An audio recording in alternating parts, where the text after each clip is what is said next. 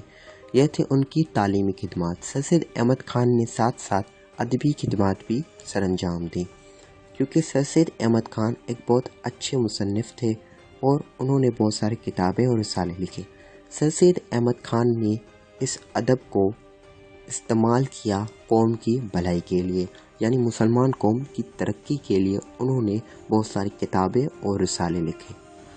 سر سید احمد خان کی کچھ کتابیں جو کہ مسلمانوں کے لیے نمایاں ہیں، وہ کچھ کتابوں کے نام یہاں دیے جاتے ہیں، جیسے کتبات احمدیہ۔ کتبات احمدیہ سر سید احمد خان کی سب سے مشہور کتاب ہے۔ اس کے بعد کچھ دوسری نامیں جیسے تبیین الکلام، اس کے بعد آئین اکبری، آثار السنادید، تفسیر قرآن جس میں انہوں نے قرآن کی تفسیر کی، رسالہ تہذیب الاخلاق جو کہ ایک رسالہ ہے اور اس کا نام ہے تہذیب الاخلاق۔ یہ ساری وہ کتابیں اور رسالیں جو سر سید احمد خان نے مسلمانوں کی قوم کی ترقی کے لیے لکھی تھی۔ سر سید احمد خان نے ساتھ ساتھ معاشی اور سماجی خدمات کو بھی سر انجام دیا۔ سر سید احمد خان نے بہت ساری ایسی بھی کتابیں لکھیں اور رسالے لکھیں تاکہ مسلمانوں کا جو کھویا ہوا مقام ہے وہ سماج میں واپس آ سکے۔ ان میں سے کچھ کتابیں جیسے رسالہ اسباب بغاوت ہند اور لوائل محمدنس آف انڈیا تبیین الکلام، یہ 3 وہ کتابیں اور رسالے ہیں جو انہوں نے اس لیے لکھے تھے تاکہ مسلمانوں کا جو کھویا ہوا مقام ہے وہ واپس آ سکے۔ اور وہ کیسے آ سکتا تھا؟ ظاہر ہے وہ تبھی آ سکتا تھا جب برطانوی حکومت مسلمانوں کو وہ مقام دے سکے۔ یعنی برطانوی حکومت مسلمانوں کو اتنا پیچھے اور نیچا سمجھتی تھی کہ اسی لیے انہیں ہر چیز سے دور رکھا گیا، ہر فائدے والی چیز سے دور رکھا گیا۔ لیکن انہوں نے یہ 3 رسالے اس لیے لکھے تاکہ مسلمانوں اور برطانوی حکومت کے بیچ اچھے تعلقات قائم ہوں۔ سر سید احمد خان کی یہ کوشش کامیاب ہوئی اور برطانوی حکومت میں مسلمانوں کو واپس کچھ فوائد دیے، جس سے انہیں واپس نوکریوں میں بھرتی کر لیا گیا اور بہت سارے دوسرے بھی فائدے مسلمانوں کو حاصل ہوئے۔ اس کے بعد ہم سر سید احمد خان کی سیاسی خدمات کا ذکر کرتے ہیں۔ سر سید احمد خان نے ہمیشہ مسلمانوں کو یہ ہدایت دی کہ وہ سیاست سے دور رہیں، لیکن وہ خود سیاست کا ایک حصہ بنے رہے کیونکہ وہ مسلمانوں اور ہندوؤں کو ساتھ دیکھنا چاہتے تھے۔ وہ مسلمانوں اور ہندوؤں کو ایک جٹ کرنا چاہتے تھے اور انہوں نے اسی لیے بہت سارے ہندو استادوں کو بھرتی کیا اپنے ہی ایجوکیشنل انسٹیٹیوٹ میں، یعنی اپنے ہی تعلیمی اداروں میں انہوں نے بہت سارے ہندو استادوں کو بھی بھرتی کیا اور وہاں پہ بہت سارے شاگردوں کو بھی جو کہ ہندو تھے انہیں بھی پڑھایا جاتا تھا۔ لیکن بدقسمتی سے ہندو یہ چاہتے تھے کہ انتظامیہ کی زبان ہندی ہونی چاہیے، جبکہ مسلمان یہ چاہتے تھے کہ وہ اردو ہونی چاہیے۔ تو یہ جو ہندی اور اردو کی کنٹروورسی تھی، انہوں نے سر سید احمد خان کا مائنڈ بالکل چینج کر دیا۔ انہوں نے یہ بات سمجھ لی کہ مسلمان اور ہندو کبھی بھی ایک ساتھ نہیں رہ سکتے، کیونکہ یہ بالکل الگ قومیں ہیں، بالکل اپوزٹ ہیں اور بالکل ایک دوسرے کے مخالف ہیں۔ کیونکہ ہندو اور مسلمان نہ صرف مذہبی فرق رکھتے ہیں بلکہ ان میں ثقافتی، تہذیبی اور انہوں میں ہر حساب سے ان میں زبانوں کے بھی فرق پائے جاتے ہیں۔ تو ان سب چیزوں کو دیکھنے کے بعد انہوں نے 1867 سے انہوں نے ہمیشہ مسلمانوں کے حقوق کی حفاظت کی اور انہوں نے پھر 2 نیشن تھیوری یعنی 2 قومی نظریہ دیا کہ مسلمان اور ہندو 2 الگ الگ قومیں ہیں اور یہ کبھی بھی ساتھ نہیں رہ سکتی۔